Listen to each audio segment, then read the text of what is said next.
डाल्पो एक अजीब सा जीनियस है, ऐसा लड़का जो अपनी परीक्षा के नंबर खुद कंट्रोल कर सकता है। जब पूरी क्लास टॉप करने की कोशिश करती है, डाल्पो जानबूझकर 0 नंबर लाता है। इसी वजह से उसे सब जीरो किंग कहते हैं।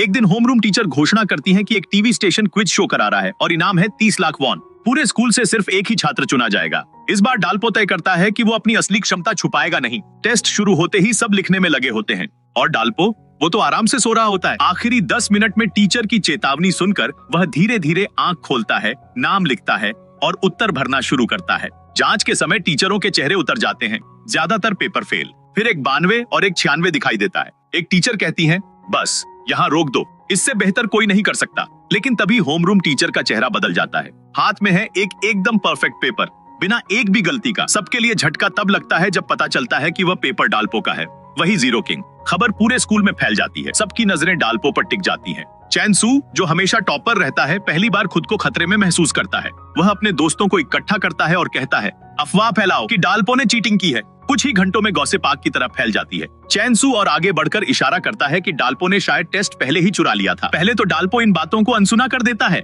लेकिन जब कोई उसके फायर कैप्टन पिता को अपराधी कहकर बदनाम करता है, डाल्पो टूट पड़ता है। उसके दिल में उसके पिता हमेशा एक सम्मानित हीरो थे। चौंकाने वाली बात यह कि होमरूम टीचर भी अफवाहों पर यकीन कर लेती हैं और पूरी क्लास के सामने डाल्पो को डांट देती हैं। डाल्पो इनकार करता है, लेकिन कोई उस पर भरोसा नहीं करता, सिवाय उसकी भतीजी इन्हा के। आखिर फैसला होता है कि क्विज शो के लिए चैन सू को भेजा जाएगा। चैन सू पहला राउंड जीत भी लेता है और कैमरे पर इन्हा को प्रपोज कर देता है। क्लास तालियों से गूंज उठती है, लेकिन इन्हा की नजर सिर्फ डाल्पो की खाली सीट पर टिकती है। वह निश्चय कर लेती है, वह डाल्पो की बेगुनाही साबित करेगी। इधर टीचर डाल्पो को माफीनामा लिखने का आदेश देती है। डाल्पो साफ इनकार कर देता है, जिस चीज के लिए मैंने कुछ किया ही नहीं, उसकी माफी क्यों? टीचर कहती है, पूरी स्कूल चर्चा कर रही है, यह सबूत है। तभी डाल्पो प्रिंटर पर पेपर निकालती एक महिला टीचर को देखता है और उसके दिमाग में एक प्लान बनता है। वह ठंडे स्वर में कहता है, जब मैं इस कमरे से बाहर निकलूंगा, सबको बता दूंगा कि आपका इनके साथ अफेयर है। टीचर घबरा जाती है। डाल्पो आगे कहता है, अगर इसे गलत साबित नहीं कर सकती तो अपना इस्तीफा लिखकर रख दीजिए। टीचरों के चेहरे सन्न रह जाते हैं। उधर क्लास चैन सू की जीत मना रही होती है कि तभी इन्हा अंदर आती है, केक की मोमबत्तियां बुझाती है और सबको फटकारती है।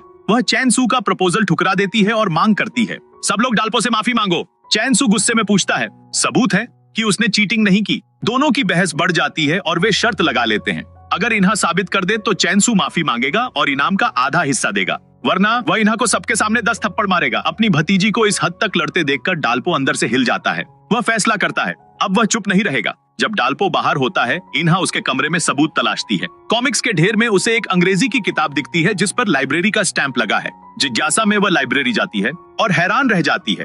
हर किताब पर डाल्पो का उधार रिकॉर्ड, यानी वह हमेशा से पढ़ाई करता था, सिर्फ सबसे छुपाकर। वह सारे रिकॉर्ड कॉपी करके सबूत तैयार कर लेती है। इधर डाल्पो क्विज शो के ऑडिशन में पहुंचता है और आसानी से पास हो जाता है। अब मंच पर आमने सामने है जीरो किंग डाल्पो बनाम टॉपर चैन सू। पहले ही सवाल से डाल्पो सबको चौंका देता है। होस्ट पूछता है, 43 लोगों में से एक को एक ऐसी बीमारी होती है जिसमें झूठ बोलते ही हिचकी आती है। यह बीमारी किस परिकथा किरदार के नाम पर है? डाल्पो अचानक अपनी एकमात्र लाइफलाइन यूज करता है और चैन सू को बुलाता है। 30 सेकंड में वह ताना मारता है, अगर आज तुम्हें हरा दिया तो मुझे तुम्हें 10 थप्पड़ लगाने दो। सब सन्न रह जाते हैं। सच्चाई ये है, डाल्पो इस शो में सिर्फ इन्हा का बदला लेने आया है। लाइफलाइन बर्बाद होने के बावजूद वह आत्मविश्वास से जवाब देता है। पिनोकियो। होस्ट जवाब सही बताता है और पूछता है, क्या आपने कभी किसी ऐसे इंसान को देखा है जिसे यह बीमारी हो?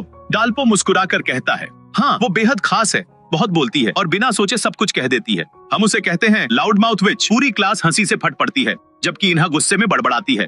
डाल्पो, आज तुम गए।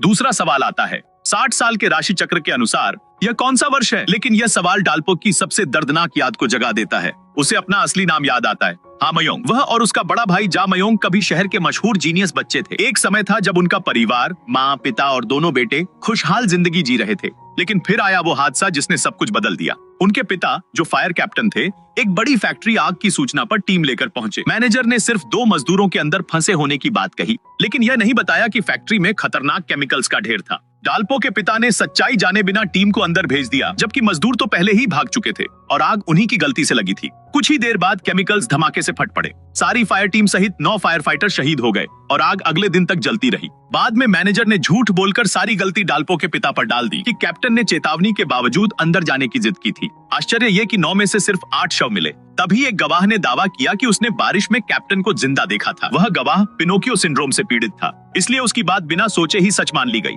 मीडिया ने कहानी को सनसनीखेज बनाने का मौका पकड़ लिया। एक निर्दयी महिला रिपोर्टर ने इंटरव्यू को एडिट करके डाल्पो के पिता को फरार अपराधी की तरह दिखा दिया।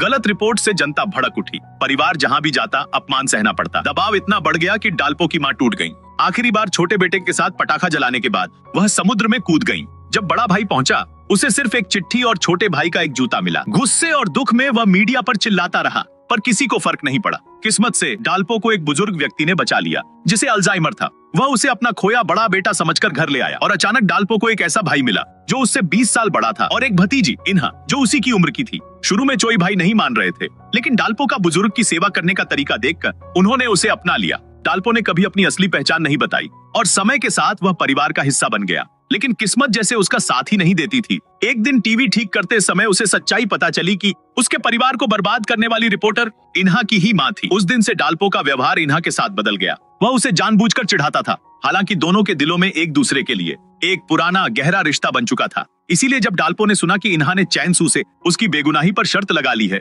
वह खुद को रोक नहीं पाया और क्विज शो में हिस्सा लिया। जाहिर है वह मुकाबले में चैनसू को आसानी से हरा देता है। बदला पूरा होता है और डाल्पो घर के रास्ते निकल पड़ता है। उधर इन्हा आसमान देखते हुए कहती है, मैं उस लड़के के लिए छतरी कभी नहीं लाऊंगी, और तभी उसे हिचकी आने लगती है, यानी वह झूठ बोल रही है। तेज बारिश में डाल्पो बस से उतरता है और इन्हा को स्टेशन पर सोता पाता है। उसे याद आता है कि चैनसू शो में इन्हा को प्रपोज करने वाला था और यह बात उसने पहले ही सुन ली थी। उसी पल उसने तय कर लिया कि वह इन्हा को किसी और के हाथों नहीं जाने देगा। जब इन्हा ने उससे पूछा था कि वह शो में क्यों गया, वह जवाब नहीं दे पाया था, लेकिन अब धीरे से कहता है, क्योंकि मैं तुम्हें पसंद करता हूँ। उसी समय इन्हा जाग जाती है और छतरी लेकर भागती है, पर छतरी टूटी होती है। घबराहट में खड़ी इन्हा को देखकर डाल्पो मजाक में उसके सिर पर ट्रैफिक कोन रख देता है। इन्हा झूठ बोल देती है, ग्रैंडपा ने भेजा है कि तुम भीग न जाओ। डाल्पो अपने मन की बात दबा लेता है, क्योंकि वह अपने दुश्मन की बेटी से प्यार करने की इजाजत खुद को नहीं दे सकता। कुछ साल बीत जाते हैं। हाई स्कूल के बाद डाल्पो टैक्सी ड्राइवर बन जाता है ताकि परिवार का खर्च चला सके, और इन्हा रिपोर्टर बनने का सपना पूरा करती रहती है। लेकिन उसके पिनोकियो सिंड्रोम की वजह से किसी भी कंपनी में नौकरी मिलना मुश्किल हो जाता है। एक सुबह वह डाल्पो से इंटरव्यू पर छोड़ने का कहती। डाल्पो आधी नींद में होता है और गलती से उसकी स्कर्ट पकड़ लेता है। इन्हा उसे आवारा कहकर चिल्लाती है और उसे घूंसा मार देती है। अपने बड़े बेटे के चेहरे पर पड़ा निशान देखकर दादाजी गुस्से में चम्मच से इन्हा को डांटते हैं और कहते हैं कि अपने चाचा की इज्जत करना सीखो।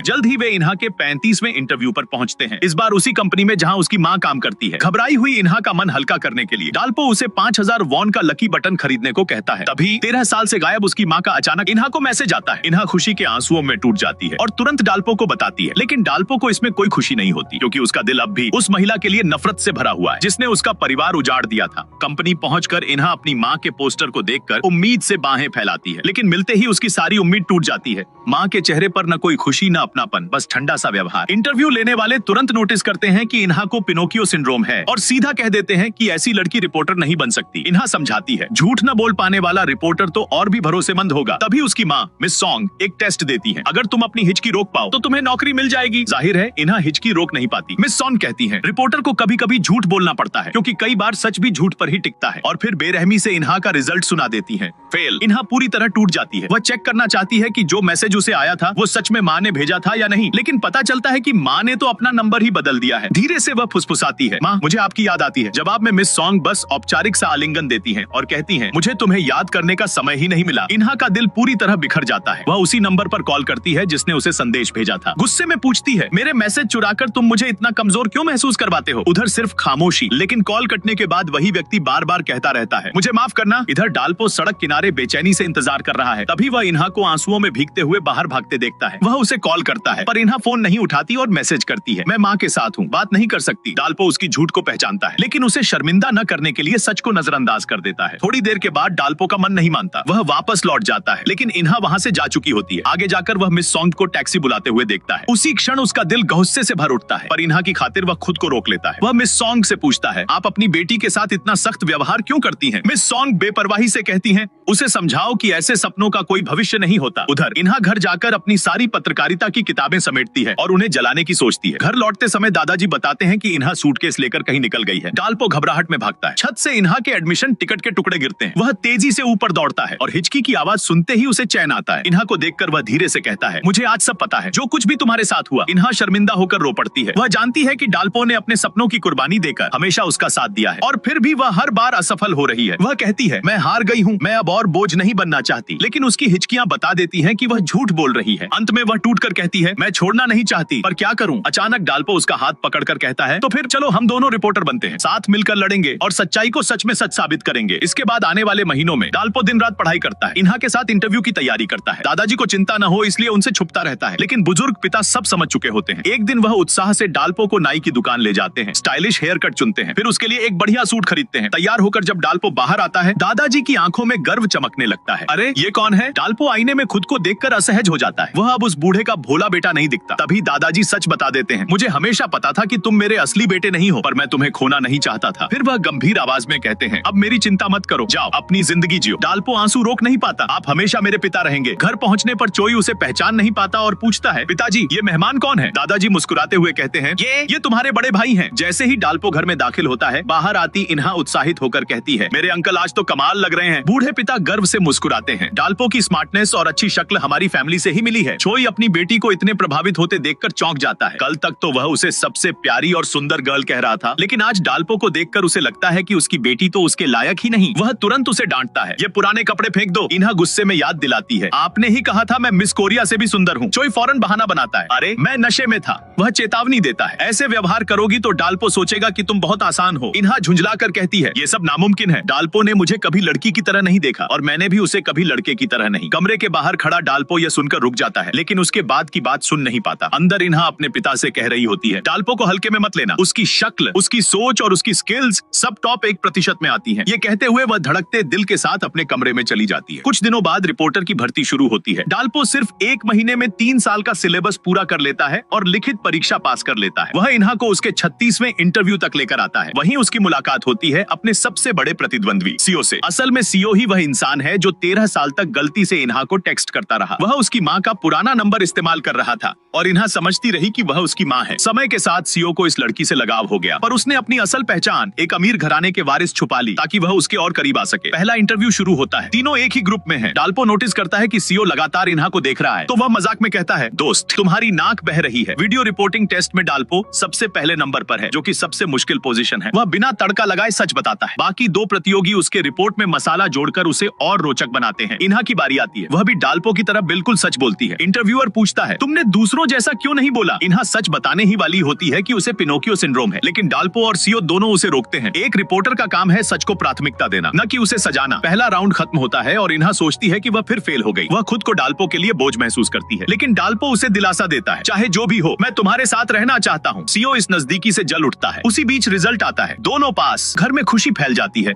लेकिन चोई परेशान है। उसे तो अपनी बेटी और डाल्पो करीब आते हुए दिख रहे हैं। कंपनी में दूसरा राउंड शुरू होता है, डिबेट इंटरव्यू। केस खुलते ही डाल्पो का चेहरा फीका पड़ जाता है। यह वही केस था जिसने 13 साल पहले उसके पिता की जिंदगी तबाह कर दी थी। अब सवाल पूछा जाता है, आखिर गलती किसकी थी? डाल्पो अंदर ही अंदर टूट जाता है, पर तभी इन्हा बोलती है। वह कहती है कि इस ट्रेजेडी का कारण लालच नहीं बल्कि एक गलतफहमी थी। एक गवाह जिसने झूठ नहीं बोल सकता था, लेकिन उसने व्यक्ति को पहचानने में गलती कर दी। वह कहती है, ये एक दुर्भाग्यपूर्ण हादसा था जिसका दोष किसी एक इंसान पर नहीं डाला जा सकता। अचानक डाल्पो गुस्से में बोल उठता है, क्या किसी की भी गलती नहीं? पिनोकियो और रिपोर्टर्स दोनों को पता होना चाहिए था कि लोग उनकी हर बात पर विश्वास करते हैं। उन्हें और सावधान रहना चाहिए था। उनकी लापरवाही ने एक पूरा परिवार बर्बाद कर दिया। फिर भी इन्हा अपने विचार पर अटल रहती है। डाल्पो समझ जाता है कि पिनोकियो सिंड्रोम वाले व्यक्ति को रिपोर्टर क्यों नहीं होना चाहिए, क्योंकि जब तक उन्हें लगता है कि वे सही हैं, उन्हें हिचकी नहीं आएगी। डाल्पो के बदले हुए व्यवहार से दुखी इन्हा इंटरव्यू रूम छोड़ देती है। को भी इंटरव्यू से हटने का निर्णय लेता है और उसके साथ बाहर चला जाता है। लिफ्ट में वह उसे समझाने की कोशिश करता है, पर इन्हा चुप रहती है। वह जानती है कि बहस में हर किसी का अपना मत हो सकता है, लेकिन फिर भी उसे उम्मीद थी कि डाल्पो कम से कम उसका साथ देगा। को धीरे से कहता है, शायद तुम डाल्पो को पसंद करती हो। इन्हा तुरंत इनकार करती है, लेकिन उसकी हिचकियां सब कुछ बता देती हैं। उधर डाल्पो छत पर जाकर फूट फूट कर रो पड़ता है। अब उसे एहसास हुआ कि उसका पिता भगोड़ा नहीं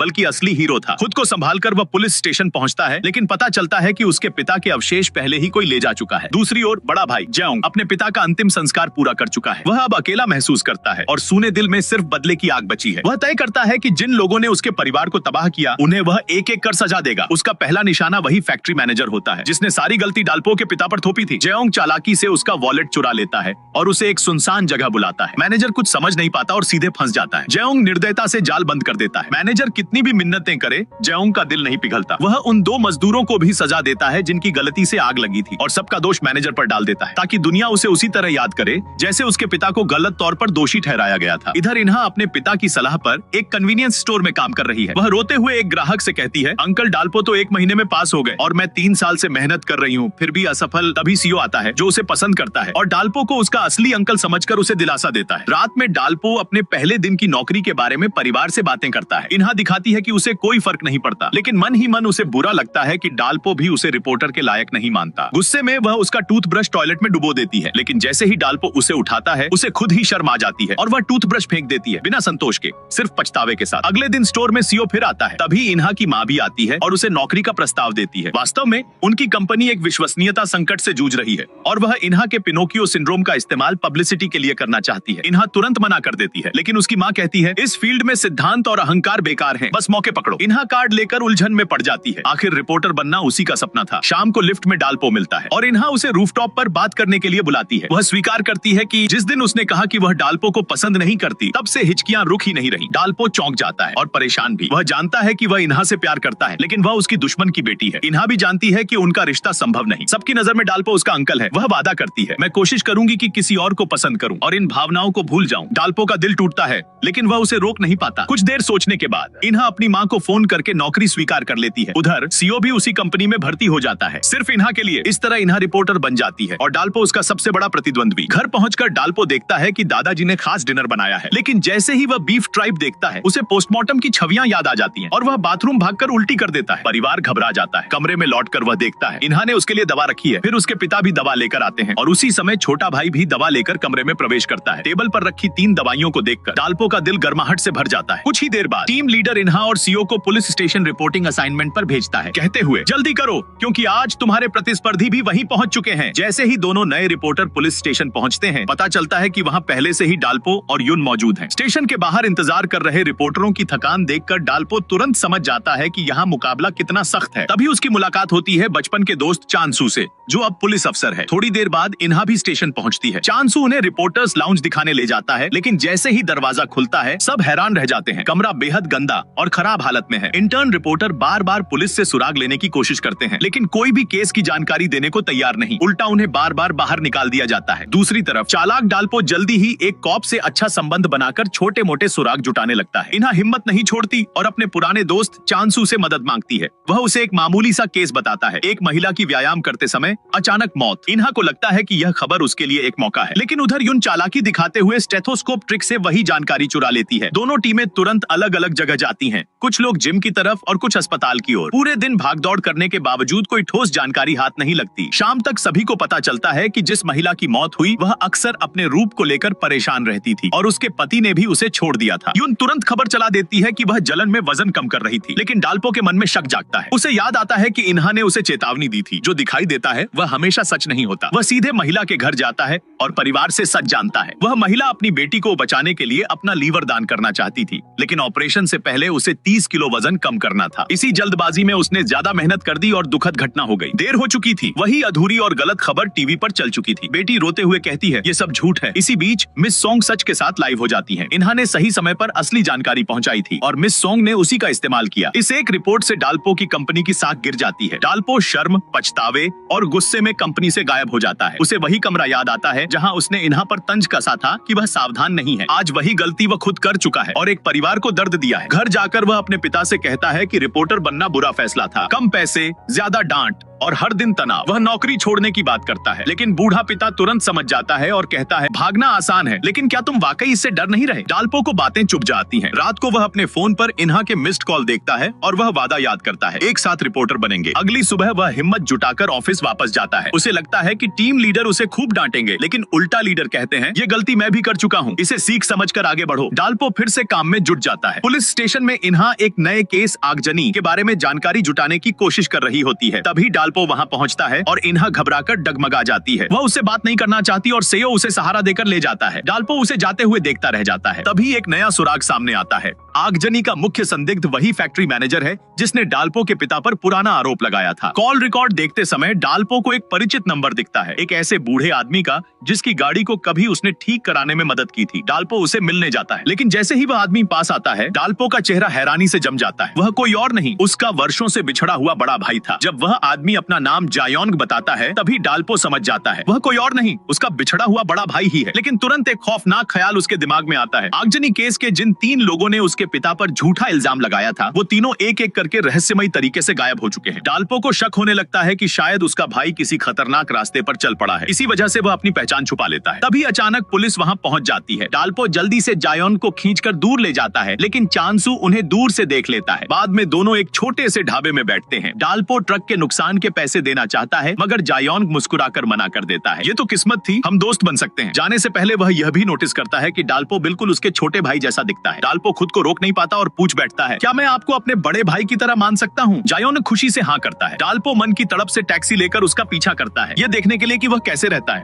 और कहीं केस में फंसा तो नहीं। लेकिन दरवाजे की घंटी बजाने की हिम्मत नहीं जुटा पाता। वह सच्चाई का सामना करने के लिए अभी तैयार नहीं था। उधर शहर में एक नया हादसा हो जाता है। एक आदमी शराब पीकर गाड़ी चला रहा होता है। पुलिस रोकती है तो वह कार छीनकर भागने लगता है। तेज रफ्तार में वह गाड़ी पर नियंत्रण खो देता है। तभी एक छोटा बच्चा बैसाखियों के सहारे सड़क पार कर रहा होता है। गाड़ी फिसलती है, पलटती है। आखिरी पल में एक वाटर डिलीवरी ट्रक तेजी से आकर उसके सामने रुक जाता है और बच्चे को बचा लेता है। ड्राइवर टक्कर सहकर भी पहले बच्चे को देखता है और फिर वहीं गिर पड़ता है। इन्हा की न्यूज टीम पूरा हादसा रिकॉर्ड कर लेती है। ड्राइवर रातों रात नेशनल हीरो बन जाता है और हैरानी की बात, वह हीरो कोई और नहीं, जायोंग था और उसकी चोटें भी ज्यादा गंभीर नहीं थी। इन्हा उसे तलाश कर लेती है और इंटरव्यू के लिए अपना कार्ड देती है। जायोंग मुस्कुराता है, एक अजीब खतरनाक सी मुस्कान, क्योंकि थोड़ी देर पहले ही उसने पता लगा लिया था कि इन्हा उस रिपोर्टर की बेटी है जिसने 13 साल पहले उसकी परिवार की जिंदगी तबाह कर दी थी। इधर उसका ट्रक पुलिस स्टेशन पहुंचता है और डाल्पो उसे देखकर घबरा जाता है। वह तुरंत अस्पताल दौड़ता है। अस्पताल में जायोंग इंटरव्यू दे रहा होता है। वह कहता है कि उसे वह बच्चा अपने खोए हुए छोटे भाई जैसा लगा, इसलिए उसने जान जोखिम में डाल दी। इन्हा को पता चलता है कि जायोंग उसी पुराने हादसे का पीड़ित है। वह गुस्से में पूछती है, वो झूठी खबर चलाने वाला रिपोर्टर कौन था? जैसे ही जायोंग नाम बताने वाला होता है, डाल्पो वहां पहुंचकर इन्हा को खींच ले जाता है। इन्हा सोचती है कि डाल्पो उसकी स्टोरी छीनना चाहता है, लेकिन डाल्पो सख्त लहजे में कहता है, उससे दूर रहो, वो खतरनाक है, मुझ पर भरोसा करो। इन्हा तर्क देती है कि जिसने एक बच्चे की जान बचाई वो बुरा इंसान कैसे हो सकता है, लेकिन डाल्पो जानता है उसका भाई बदले की आग में जल रहा है और अगला निशाना इन्हा हो सकती है। वह कारण नहीं बता सकता, बस विनती करता है, कृपया उससे दूर रहो और मुझसे मत पूछो क्यों। डाल्पो को इतना गंभीर देखकर इन्हा अनिच्छा के बावजूद मान जाती है। उसके ईमानदार होने पर डाल्पो चैन की सांस लेता है। उधर जायोंग की निगाहें कैमरामैन पर पड़ती हैं। वही आदमी जिसने 13 साल पहले उस झूठी रिपोर्टिंग का फुटेज शूट किया था। कैमरामैन का चेहरा डर से पीला पड़ जाता है, क्योंकि उसे याद आता है मिस सॉन्ग ने कभी जायोंग के पिता को बेशर्म भगोड़ा कहकर रिपोर्ट एडिट की थी और जब जायोंग ने विरोध किया था, उसे कत्ल की कोशिश के झूठे आरोप में जेल भेज दिया गया था। जायोंग इन्हा का कार्ड उठाकर पूछता है, क्या ये मिस सॉन्ग की बेटी है? कैमरामैन डर के मारे सिर हिला देता है। जायोंग एक ठंडी हंसी हंसता है, अब खेल मजेदार होगा। इसी बीच मिस सॉन्ग लाइव टीवी पर आती है। जायोंग की बहादुरी की रिपोर्ट दिखाती है और 13 साल पुरानी झूठी रिपोर्ट के लिए माफी मांगती है। कहती है कि अब से वह सिर्फ सच पेश करेंगी। जयमयोंग उसकी माफी स्वीकार नहीं करता, क्योंकि उसे लगता है कि उसका पछतावा सच्चा नहीं है। दल्पो को भी एहसास है कि उसका भाई बदले की आग में जल रहा है और रुकने वाला नहीं। थोड़ी देर बाद दल्पो अपने दिवंगत पिता की कब्र पर जाता है, जहां उसे कांच पर चिपके माफीनामे दिखते हैं। पास रखी पुरानी पारिवारिक तस्वीर देखकर वह टूट जाता है और रो पड़ता है। उसी वक्त जयमयोंग वहां पहुंचता है, लेकिन इस बार वह दल्पो से अजीब ठंडेपन से पेश आता है। यहाँ तक कि दल्पो लाया हुआ फूल भी कूड़ेदान में फेंक देता है। असल में जयमयोंग को हाल ही में पता चला था कि दल्पो एक रिपोर्टर है, इसलिए उसे शक हुआ कि शायद दल्पो उसके करीब सिर्फ किसी मकसद से आया था। यही गलतफहमी उसे दल्पो से दूर कर देती है और वह उसके इंटरव्यू का अनुरोध भी ठुकरा देता है। लेकिन दल्पो हार नहीं मानता और पूछता है कि क्या वह मून डाकू को जानता है। जयमयोंग घबरा जाता है, क्योंकि वही फैक्ट्री मैनेजर था जिसे उसने कुएं में बंद किया था। वह झूठ बोलता है कि वह इस नाम को नहीं जानता। कई बार कोशिश करने के बाद दल्पो को यकीन हो जाता है कि मैनेजर की मौत हो चुकी है और उसके कातिल उसके अपने भाई के अलावा कोई नहीं। दल्पो गंभीरता से पूछता है, तुम दुनिया से माफी चाहते हो या बदला? जयमयोंग बिना झिझक कहता है, बदला। वह दल्पो का रिकॉर्डिंग फोन उठाकर आग में फेंक देता है,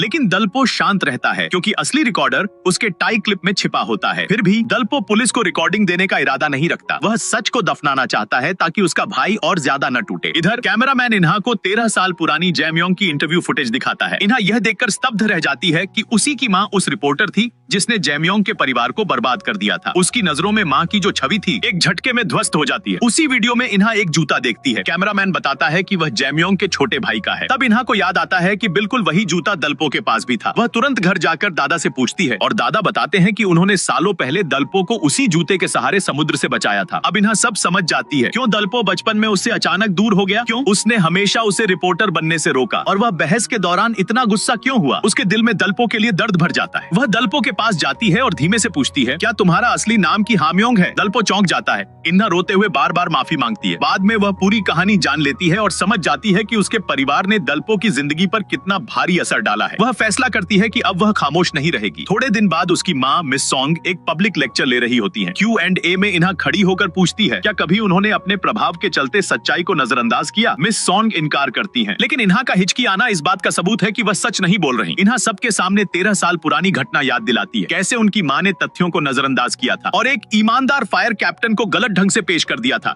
जिसकी वजह से पूरा परिवार टूट गया। वह साफ कहती है कि बिना आधार की खबरें कितनी खतरनाक हो सकती हैं। मिस सॉन्ग अपनी सफाई पेश करती है, लेकिन इन्हा यह कहते हुए जवाब देती है, जब लोग आपकी बातों पर भरोसा करते हैं तो रिपोर्टर और गवाह दोनों को और ज्यादा सावधान रहना चाहिए था। यह गलती आपकी थी और इसकी जिम्मेदारी भी आपकी ही है। लेक्चर के बाद इन्हा घबराई होती है कि कहीं उसे नौकरी से निकाल न दिया जाए। दलपो पूछता है कि उसने ऐसा क्यों किया। इन्हा कहती है कि वह सच जानकर चुप नहीं रह सकती। जब दलपो पूछता है कि क्या वह अपनी माँ को लेकर चिंतित नहीं है, तो वह स्वीकार करती है कि है, लेकिन सच से मुंह नहीं मोड़ा जा सकता। थोड़ी देर बाद दलपो को सीओ का फोन मिलता है। जैमयोंग इन्हा की कंपनी में है। दलपो तुरंत भागते हुए वहां पहुंचता है और देखता है कि जैमयोंग इन्हा का पीछा कर रहा है। जैमयोंग इन्हा को पकड़कर पूछता है कि उसे उसके परिवार के बारे में इतना कैसे पता है, लेकिन इन्हा सच्चाई बताने से इनकार कर देती है। तब यह ठीक समय पर दलपो पहुंचता है और अपने भाई को शांत करने के लिए सच उजागर करता है कि वह वास्तव में हामयोंग है। शुरुआत में जैमयोंग भरोसा नहीं करता, लेकिन जब दलपो उसे याद दिलाता है कि बचपन में किस तरह उसने उनके पिता के लौटकर आने का झूठा दिलासा दिया था, तब उसे एहसास होता है कि सामने खड़ा लड़का सच में उसका छोटा भाई है। दोनों भावुक होकर एक दूसरे को गले लगा लेते हैं। कुछ देर बाद दोनों एक रेस्टोरेंट में बैठते हैं, जहां जैमयोंग बचपन वाला पसंदीदा पिज्जा ऑर्डर करता है। वह पूछता है कि दलपो कैसे बचा रहा। दलपो बताता है कि एक बुजुर्ग व्यक्ति ने उसे अपने बेटे की तरह पाला। बात के दौरान लोग जैमयोंग को पहचानने लगते हैं। उन्हें यह विडंबना चुभती है कि जिसने उनके पिता को बदनाम किया था, वही आज जैमयोंग को राष्ट्रीय हीरो बना चुकी है। जैमयोंग अपने भाई से कहता है कि वह हमेशा दलपो बनकर ही जिए और उनकी असली पहचान दुनिया से छिपाए। दलपो कारण पूछता है और जैमयोंग टूटते हुए स्वीकार करता है, मैंने लोगों को मार दिया। यह सुनकर दलपो का दिल चीर जाता है। इधर कंपनी में यून बताती है कि पुलिस अब जैमयोंग को आगजनी केस में संदिग्ध मान रही है। चैनल इसे बड़ी खबर समझता है, लेकिन दलपो घबरा जाता है। वह नेता को सच बताकर भरोसा दिलाता है कि वह अपने भाई को खुद आत्मसमर्पण कराने के लिए राजी करेगा। नेता मान जाता है और यून का केस बदल देता है। यून गुस्से में अकेली बैठकर पीने लगती है। दलपो फिर अपने भाई से मिलने जाता है और उससे बदला छोड़ने की गुजारिश करता है। जैमयोंग कहता है कि मिस सॉन्ग ने उनके पिता को बदनाम किया और उसी आघात ने उनकी माँ की जान ले ली, इसलिए वह माफ नहीं कर सकता। दलपो उसे सवाल करता है कि वह उस दिन उन्हें छोड़कर क्यों चला गया था। इस पर जैमयोंग बताता है कि वह भागा नहीं था, वह मिस सॉन्ग से मिलने गया था ताकि अपने पिता की सच्चाई साबित करा सके। लेकिन वही इंटरव्यू उनके परिवार के लिए सबसे बड़ा वार बन गया। दलपो पछतावे में कहता है, अगर मैं तुम्हें पहले ढूंढ लेता शायद यह सब ना होता। अगली सुबह यून कंपनी में जागती है और सुनती है कि जैमयोंग मिस सॉन्ग के इंटरव्यू के लिए तैयार है। वह फौरन दलपो को बताती है। दलपो समझ जाता है कि जैमयोंग कुछ बड़ा करने वाला है। तब उसे एक गुमनाम मैसेज मिलता है जिसमें दावा किया गया है कि जैमयोंग ने फैक्ट्री मैनेजर की हत्या की है और लाश का ठिकाना भी बताया गया है। दलपो दौड़कर अपने भाई से मिलने जाता है और विनती करता है कि वह खुद आत्मसमर्पण कर दे। जैमयोंग इनकार करता है और कहता है कि दलपो इन्हा से प्यार करता है, इसलिए वह उसकी माँ को नुकसान नहीं पहुंचाएगा, इसलिए वह खुद इस कहानी का अंत करेगा। दलपो टूटे मन से लौटता है, जहां इन्हा उसका इंतजार कर रही होती है। वह जानती है कि दलपो उसकी वजह से खुद को रोक रहा था, इसलिए वह कहती है, अगर मेरी माँ गलत है तो उसके खिलाफ खड़े हो जाओ। दलपो हैरान होता है, लेकिन सच मान लेता है कि अब समय आ गया है। अगले दिन वह अपने भाई से मिलता है और कहता है कि उसने इन्हा को छोड़ने का फैसला कर लिया है। वह सारे सबूत चैनल को देगा, गवाहों से खुद मिलेगा और अगर सब सच हुआ तो रिपोर्ट करेगा कि जैमयोंग एक हत्यारा है। उसकी आंखों में आंसू आते हैं। एक रिपोर्टर की तरह मैं तुम्हें रोकूंगा और एक रिपोर्टर की तरह ही मिस सॉन्ग का सच सामने लाऊंगा। तभी उसे गवाह का फोन आता है। असल में वो मैसेज जैमयोंग ने ही भेजा था। वह चाहता था कि दलपो उसके माता पिता के लिए न्याय दिलाए। दलपो की ईमानदारी देखकर जैमयोंग भी सच सामने लाने का फैसला करता है। उधर मिस सॉन्ग को जरा भी एहसास नहीं कि खतरा उसके सामने खड़ा है। लाइव प्रसारण शुरू होता है, जहां वह 13 साल पुराना वीडियो दिखाकर जनता की सहानुभूति लेना चाहती है। जैमयोंग मिस सॉन्ग से पूछता है कि वह असली बिना एडिट वाला फुटेज क्यों नहीं दिखा रही। मिस सॉन्ग नर्वस हो जाती है और विषय बदलने की कोशिश करती है, लेकिन जैमयोंग उसे आरोप लगाता है कि उसने वीडियो एडिट करके उसके पिता को गलत तरीके से पेश किया। वह साजिश और एडिटिंग के लिए उसकी निंदा करता है। मिस सॉन्ग यह कहकर बचने की कोशिश करती है कि उस समय न्यूज रूम का अनुभव कम था, लेकिन जैमयोंग नहीं रुकता। वह तीखी तंज के साथ कहता है, 13 साल पहले आपने बहादुर फायर फाइटर को फरार दिखाया और अब आप मुझे, जो कि बदला लेने वाला हूँ, हीरो बना रही है। इस पर सभी लोग हैरानी से उसे देखते हैं। इसी बीच दलपो घटना स्थल पर पहुंचता है और सच जनता के सामने लाता है। एक इंटरव्यू वीडियो में जैमयोंग स्वीकार करता है कि उसने अपने पिता को फंसाने वाले 3 लोगों को खत्म किया और सबूत भी पेश करता है। रिपोर्ट के अंत में दलपो दृढ़ता से कहता है, मैं हूँ कि हाँ म्योंग। तभी उसके दत्तक पिता और छोटे भाई को असली पहचान पता चलती है। पुलिस की गाड़ियां सड़क पर आती हैं। 13 साल बाद 2 भाई फिर मिलते हैं, लेकिन जैमयोंग धीरे से कहता है, काश हम पहले मिलते। दलपो पछतावा जताता है और बार बार माफी मांगता है, लेकिन जैमयोंग उसे दोष नहीं देता। वह सिर्फ चिंता करता है कि उसका छोटा भाई मिस सॉन्ग का सामना अकेले करेगा। वह उसे सच्चा रिपोर्टर बनने और अपने पिता के लिए अधूरा बदला पूरा करने के लिए प्रोत्साहित करता है। घर लौटकर दलपो अपने दत्तक पिता से विदा लेता है। जीवन यहाँ सुखद है, लेकिन वह अपने भाई के लिए अपराध बोध महसूस करता है। दत्तक पिता दुखी होते हैं, लेकिन जानते हैं कि उन्हें रोकना नहीं चाहिए। इन्हा, जो कमरे में छिपी है, अपने आंसू रोक नहीं पाती। जैमयोंग को फिर अपराध स्थल पर पुनर्निर्माण के लिए ले जाया जाता है। रिपोर्टर्स उसका घेराव करते हैं और दृश्य 13 साल पहले जैसा लगता है, लेकिन अब जैमयोंग पीड़ित नहीं बल्कि बदला लेने वाला है। मिस सॉन्ग का करियर बुरी तरह प्रभावित होता है। दलपो उसे चेतावनी देता है, इतना आसानी से नहीं टूटना चाहिए, मजा तब नहीं आएगा। फिर मिस सॉन्ग के और झूठे रिपोर्ट सामने आते हैं। जनता नाराज होती है और कुछ लोग कंपनी के बाहर विरोध करते हैं। दूसरी तरफ एक और पीड़ित सामने आता है, मिस्टर पार्क, जो बस कंपनी के मालिक थे। उन्होंने भ्रष्ट ड्राइवर को नौकरी से निकाला था, लेकिन मिस सॉन्ग ने झूठा दावा किया कि ड्राइवर ने आत्महत्या की। असल में ड्राइवर दिल के दौरे से मर गया था। इसके बाद रिपोर्टर्स सच्चाई उजागर करने के लिए विभाजित हो जाते हैं। इन्हें मृत्यु प्रमाण पत्र की जांच करती है, को उसके पूर्व सहयोगियों से पूछताछ करता है, यून परिवार से मिलती है और दलपो मिस सॉन्ग से पुष्टि करता है कि उसने सही प्रक्रिया अपनाई थी या नहीं। मिस सॉन्ग कहती है कि हर अफवाह का जवाब देने की जरूरत नहीं, लेकिन दलपो ठंडे स्वर में पूछता है, क्या आप साबित कर सकती हैं कि यह सिर्फ अफवाह है? यह वही सवाल है जो मिस सॉन्ग ने वर्षों पहले दलपो से पूछा था। वह मौत के परिवार के बयान और कथित सुसाइड नोट का हवाला देती है, लेकिन दलपो लगातार सच्चाई की तरफ दबाव डालता है। दलपो जांच करता है कि क्या मौत का प्रमाण पत्र सही है। मिस सॉन्ग गुस्से में आ जाती है, लेकिन उसकी झिड़की सुनकर दलपो संतुष्ट महसूस करता है। बाद में उसे एसईओ से पता चलता है कि ड्राइवर के सहकर्मी और परिवार ने पुष्टि की कि उसकी दिल की बीमारी थी और यह आत्महत्या नहीं थी। बावजूद इसके दलपो को कुछ गड़बड़ महसूस होती है। तभी इन्हा मैसेज भेजती है कि प्रमाण पत्र असली है। दलपो तुरंत इन्हा को कॉल करता है, लेकिन वह जवाब नहीं देती। उसे याद आता है कि अपनी माँ से मिलने के बाद इन्हा ने भी वैसा ही व्यवहार किया था। सच सामने आने पर इन्हा थोड़ी देर हिचकिचाती है, लेकिन अंततः सच मान लेती है। मिस्टर पार्क ने उन्हें धोखा दिया था। दलपो टूट जाता है, क्योंकि सफलता बस एक कदम दूर थी। घर लौटते ही वह अपने दत्तक पिता और छोटे भाई से मिलता है। 13 साल के पारिवारिक बंधन आसानी से टूट नहीं सकते। दत्तक पिता उसकी चिंता करते हैं और उसे याद दिलाते हैं कि वह हमेशा उनका बेटा रहेगा। दलपो उनके द्वारा छोड़े गए तोहफे को खोलता है और उसमें से परिवार की गर्माहट महसूस करता है। अगले दिन कंपनी के बाहर लोग मिस सॉन्ग से माफी मांगने के लिए इकट्ठा होते हैं। दलपो याद करता है कि बचपन में उसने कितनी पीड़ा झेली थी। वह समझता है कि अगर वह खड़ा नहीं होगा तो वह उन्हीं बेईमान रिपोर्टर्स जैसा बन जाएगा जिनसे वह नफरत करता है। दलपो आगे बढ़ता है, असली प्रमाण पत्र दिखाता है और कहता है कि ड्राइवर की मौत असली कारणों से हुई थी। वह मिस्टर पार्क से पूछता है कि उसने सबूत क्यों फर्जी बनाया। रिपोर्टर्स उन्हें घेर लेते हैं और मिस सॉन्ग शॉक में है। दलपो समझाता है कि एक सच्चा रिपोर्टर वही होता है जो सच सामने लाए, जो मिस सॉन्ग ने 13 साल पहले नहीं किया। अंततः मिस सॉन्ग सार्वजनिक रूप से माफी मांगती है और अपने पद से इस्तीफा देती है। दलपो अपने भाई जैमयोंग से मिलने जाता है और उसे खुशखबरी सुनाता है। जैमयोंग राहत महसूस करता है कि उसका छोटा भाई सही रास्ते पर है। इसके बाद दलपो इन्हा के पास जाता है, अपनी भावनाओं का इजहार करता है और इन्हा भी अपने दिल की बात स्वीकार करती है। हालांकि दत्तक पिता के प्यार और सामाजिक नियमों की वजह से दोनों केवल चाचा भतीजी के रूप में रहते हैं। चोई, जो उनके रिश्ते को समझ चुका है, उनका समर्थन करता है और पिता को बताता है कि दलपो इन्हा को 10 साल से प्यार करता रहा। अगले दिन दत्तक पिता दलपो से कहते हैं कि उन्होंने दत्तक अपनापन खत्म करने के लिए आवेदन किया है, यह समझते हुए कि उन्होंने उसे बहुत प्यार किया। दलपो भावुक होकर कहता है, धन्यवाद पापा। अंत में दलपो और इन्हा शादी की तैयारी के लिए ब्रेसल शॉप में जाते हैं और परिवार उनके साथ खुश है। और इसी के साथ यह कहानी अपने खूबसूरत अंत तक पहुंचती है। अगर आपको यह कहानी पसंद आई हो तो वीडियो को लाइक, शेयर और चैनल को सब्सक्राइब जरूर करें।